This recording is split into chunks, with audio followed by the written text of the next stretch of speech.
Hey everyone, it's Michael GoosebumpsFan. Today I have another book review for you. This is one that is part of a series that's not as popular when it comes to reviews here on the channel, but I recently got the DVD of this two-parter episode adaptation from the old Goosebumps TV show from the 90s that I love so much.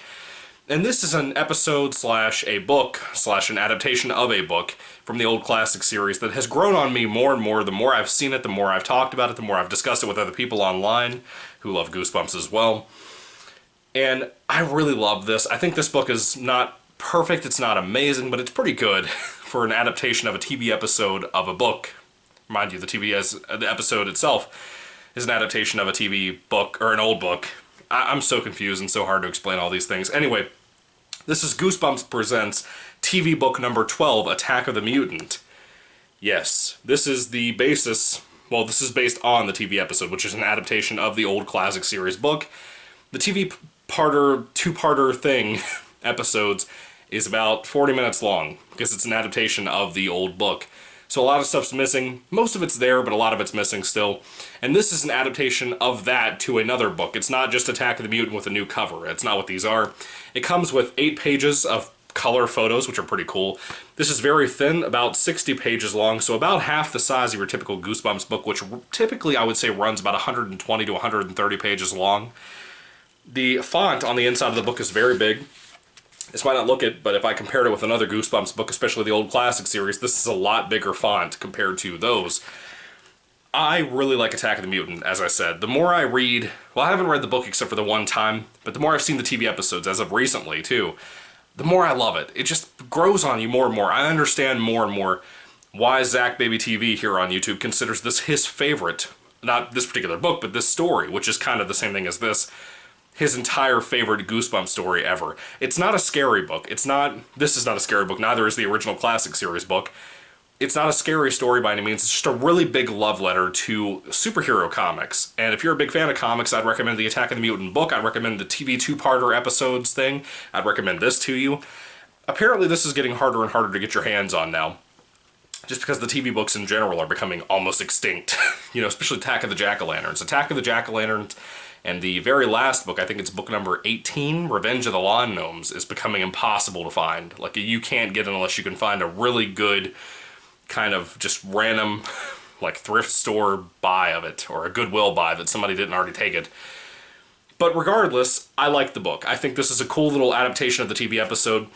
Now again, the TV episode is an adaptation of the old classic series novel, and some stuff is missing, some stuff is there, some stuff is different. This is almost word for word an adaptation of the TV episodes. So that's really all I have to say about it. If you love the TV episodes, this is cool. If you want to check this out and look for new information or new things, it's not there. It's just not. I think there might have been one or two things that really weren't integral or important that would actually matter.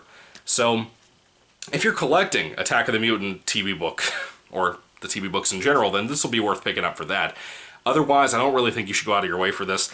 In case you'd like to check out the story, I'll just go ahead and explain it here so you don't have to hear the story of the classic book and you don't have to hear the story of the TV episode. Essentially, there's a young man named Skipper, and Skipper has parents who don't like the fact that he reads a lot of comic books. And it seems less pushy about that in this book versus the TV episodes where the dad and mom are like 1950s sitcom characters constantly nagging after their son over this.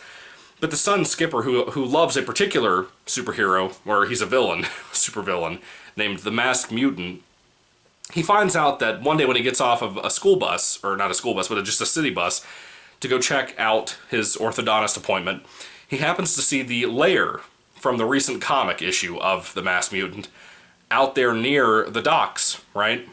It's just the big old headquarters, this big pink fire hydrant looking building. And he walks up to it, he kind of gets afraid of it. He also meets a girl named Libby on the bus that day, and he talks to her a whole lot and kind of makes friends with her. She doesn't like the same kind of comics he likes, so they kind of nitpick back and forth over that.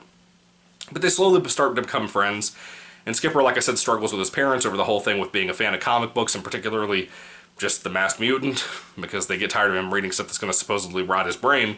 I love comic books, so I immediately tie in with this. I feel like the Masked Mutant comes across more of like an old Spider-Man type villain to me, or kind of like a Fantastic Four type villain.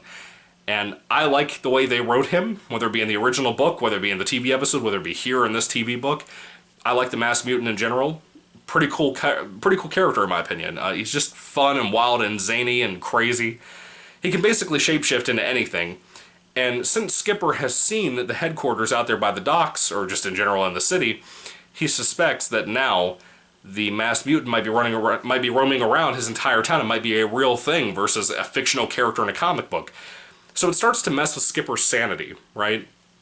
And it's fun. It's a fun story. By the time you get to the end of the book, even with the TV episode's change of an ending, and this adapts that change of an ending to fit this book as well, I like it. It suits. It's different from the books, from the little old classic series novels ending, but I like it just as much, if not love it just as much, because it's just silly and weird, you know? I really think Attack of the Mutant is one of the best Goosebumps books out there, probably in the top 10 of my picks for the top 10 Goosebumps books of all time. Again, it's not scary. It's more of like a, not even an action book, it's more of like a mystery thriller, weird type of thing, because the Skipper trying to figure out whether the masked mutant actually exists in his real life or not. And he and Libby going inside of the headquarters and all that, that kind of stuff is really fun. I really love it. I think it's a really great, small-scale adventure type story. It just really works, and I love it about it so much. I've done a review for the original book here on the channel in case you want to check that out. It wasn't on camera, it was an old audio video. Just has a picture of the book and then me talking with my voice on a microphone. And you also have my review that I recently did for the TV two-parter episodes. So, you got a lot of Masked Mutant stuff to check out if you want to see my views and my opinions on them. This book was really good.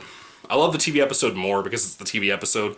It feels like Goosebumps from the 90s, but it also feels special compared to all the other episodes of that show. William Fruit did such a good job adapting that, and yet this book is really special to be a TV book. TV books, the thing with them is they feel like they're kind of a marketing cash grab, just a way to take something like a TV episode and make another Goosebumps book out there. This is not even written by R.L. Stine. It says R.L. Stine up there, but it really, the whole title is R.L. Stine Goosebumps Presents TV Book such and such. It's actually adapted by a lady named Melinda Metz from the teleplay by Billy Brown and Dan Angel based on the novel by R.L. Stine. So Stine pretty much has nothing to do with these TV books, but I actually think Melinda Metz actually did a really good job adapting R.L. Stine's writing style and the Skipper voice from the old novel to this. Now that's something I don't know how many different writers worked on the TV books. I think there were probably 4 or 5, maybe more. There was like 18 of these, so there probably is more. I think Melinda Metz did a good job. I may or may not, from memory, have read a previous book. I've read Monster Blood of the TV books, and I've read Not a Living Dummy 2's TV book, so I may or may not have read her before. She does a good job. I like her. I think she does a good job here. If this is the only one I've read from her so far, good job on Melinda Metz for adaptation purposes. Anyway, when it comes to Attack of the Mutant, the TV book version of that at least, the Goosebumps Presents version, what would I rate this on a 5-star basis? I would give this like a high 4 out of 5. It's really good. I think the TV episode works better with the silliness and the campiness and the goofiness of it. But this is good. If you like books, if you like Attack of the Mutant, pick this up. This is a must-read for you. Really cool stuff. Really enjoyed this. At some point, I really need to see a walkthrough on YouTube of the video game. The like Escape of the Mutant or whatever it is, Return of the Mutant, whatever that is, to do a video on that, because I would love to hear about whether that sequel video game is any good or not, because some of the video games have been really great for Goosebumps and some have not. So, I don't know. What are your thoughts on the TV book number 12, Attack of the Mutant? Did you love it? Did you hate it? Do you like this more than the original novel? I kind of doubt anybody would, but I see most people who love the original novel loving this as well. And again, the TV episode's fantastic, if I haven't said it enough. What are your thoughts on Attack of the Mutant in general? Put your thoughts in comments down below, guys. I would love to hear what you have to say about this. Again, I give it a 4 out of 5 stars, a really high 4 out of 5 for this particular book. It reads like a regular Goosebumps book. And some of the books haven't felt like that, or they haven't been as good of a story to the point where they could feel like that. But if you like the TV episodes, this is a direct adaptation, so I think it'd be fine for you. Anyway, thank you for watching, guys. May the Lord Jesus Christ bless you guys today, and goodbye.